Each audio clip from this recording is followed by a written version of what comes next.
पुरानी पेंशन की बहाली के मुद्दे पर आंदोलित सरकारी कर्मचारियों की तरफ से किए गए ऐलान के बाद से प्रधानमंत्री नरेंद्र मोदी और वित्त मंत्री निर्मला सीतारमण के साथ साथ बीजेपी शासित और एनडीए शासित राज्यों के मुख्यमंत्रियों की टेंशन बढ़ गई और सरकार के अंदर हड़कंप मच गया है। क्योंकि पुरानी पेंशन की बहाली के मुद्दे को लेकर के केंद्र की मोदी सरकार ने लोकसभा में साफ तौर पर एक जवाब दे दिया है कि वो किसी भी हाल में पुरानी पेंशन की बहाली करने की इच्छा नहीं रखती है और न ही भविष्य में किसी तरीके से पुरानी पेंशन की बहाली करने की कोई योजना है। इसीलिए पुरानी पेंशन की बहाली के मुद्दे पर आंदोलित सरकारी कर्मचारियों के प्रतिनिधियों को एक बात समझ में आ चुकी है कि अगर सत्ता परिवर्तन करना ही पुरानी पेंशन का लाभ लेने के लिए सबसे बड़ा रोड़ा है तो हम लोग सत्ता परिवर्तन करेंगे और किसी भी हाल में सत्ता परिवर्तन करके अपनी पुरानी पेंशन की बहाली करवाएंगे और सीधे तौर पर ओपीएस का लाभ लेंगे। और इसके लिए पुरानी पेंशन की बहाली के मुद्दे पर आंदोलित सरकारी कर्मचारियों के सामने सबसे बड़ी चुनौती यह थी कि आखिर सत्ता परिवर्तन कैसे किया जाए। अब सरकारी कर्मचारियों ने इसका रास्ता भी निकाल लिया है। पुरानी पेंशन की बहाली के मुद्दे पर आंदोलित सरकारी कर्मचारी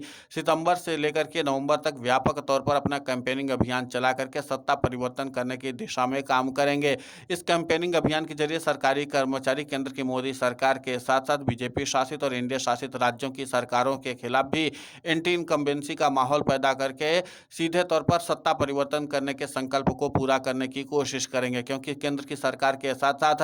राज्यों की बीजेपी शासित और एनडीए शासित सरकारों ने भी साफ कर दिया कि किसी भी हाल में पुरानी पेंशन का लाभ सरकारी कर्मचारियों को देने की इच्छा नहीं रखते हैं। इसीलिए पुरानी पेंशन की बहाली के मुद्दे पर आंदोलित सरकारी कर्मचारी, वो चाहे फिर राज्यों के हों या फिर केंद्र के सरकारी कर्मचारी हों, संयुक्त रूप से मिलकर के सीधे तौर पर यूपीएस और एनपीएस का न सिर्फ विरोध करेंगे बल्कि इसके साथ ही सत्ता परिवर्तन करने के दृष्टिकोण से आगे काम करेंगे। क्योंकि पुरानी पेंशन की बहाली के मुद्दे पर आंदोलित सरकारी कर्मचारियों को लगता है कि अगर व्यापक तौर पर राष्ट्रव्यापी आंदोलन चलाया जाए तो उसके नाते से हम सत्ता परिवर्तन करने की दिशा में आगे बढ़ सकते हैं और अपने कैंपेनिंग का विस्तार भी कर सकते हैं। अब आपको बता दें कि पुरानी पेंशन की बहाली के मुद्दे पर आंदोलित सरकारी कर्मचारी न सिर्फ विधानसभा चुनाव के मद्देनजर अपना काम करना चाहते हैं बल्कि आगामी लोकसभा चुनाव के लिहाज से भी काम करना चाहते हैं, ताकि अभी से व्यापक रणनीति बना करके अगर काम किया जाएगा तो सत्ता परिवर्तन करने की राहें आसान हो जाएंगी। बल्कि इस सरकार को वित्तीय तौर पर पोषित करने वाले कैपिटलिस्टों से भी है, क्योंकि वो लगातार उनको वित्तीय तौर पर फायदा भी मिल रहा है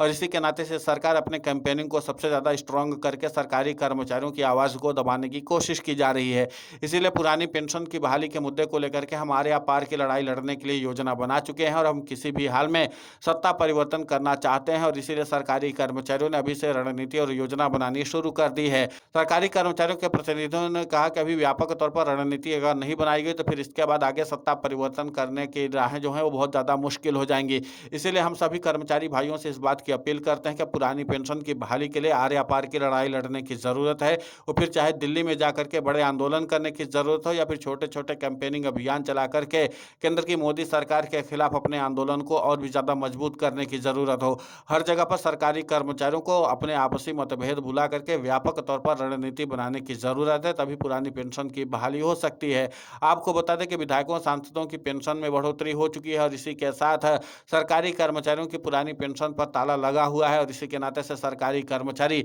योजनाबद्ध तरीके से केंद्र की मोदी सरकार को चुनौती देने की योजना पर काम कर रहे हैं। अब देखना महत्वपूर्ण होगा कि जिस तरीके से पुरानी पेंशन की बहाली के मुद्दे पर आंदोलित सरकारी कर्मचारियों के प्रतिनिधियों ने व्यापक तौर पर योजना बनाई है सत्ता परिवर्तन के लिए, और इसी के साथ सबसे ज्यादा सरकारी कर्मचारियों के प्रतिनिधियों का फोकस इस समय बिहार है। क्योंकि बिहार में अगर सरकारी कर्मचारी एनडीए को सत्ता से बाहर कर देते हैं तो वैसे भी केंद्र की मोदी सरकार में खलबली मच जाएगी और घटक दलों को भी चिंता सताने लगेगी कि हम अगर केंद्र की मोदी सरकार के साथ रहते हैं तो हमारा भी इसी तरीके से पतन हो सकता है। इसलिए सरकारी कर्मचारियों ने अभी तो सारी ताकत सीधे तौर पर बिहार के विधानसभा चुनाव में फोकस कर रखी है और अगर उसके बाद सरकारी कर्मचारी सत्ता परिवर्तन करने में सफल भी हो जाते हैं तो इसके बाद भी पुरानी पेंशन की बहाली के मुद्दे पर कैंपेनिंग को और भी ज्यादा धार भी मिलेगी, बूस्टर डोज भी मिल जाएगा और सरकारी कर्मचारियों का उत्साह भी चरम पर आ जाएगा और इसके बाद सरकारी कर्मचारियों को सत्ता परिवर्तन करने की जो राहें हो बेहद आसान भी हो जाएंगी। इसीलिए पुरानी पेंशन की बहाली के मुद्दे पर आंदोलित सरकारी कर्मचारियों ने इस तरीके की योजना बना ली है।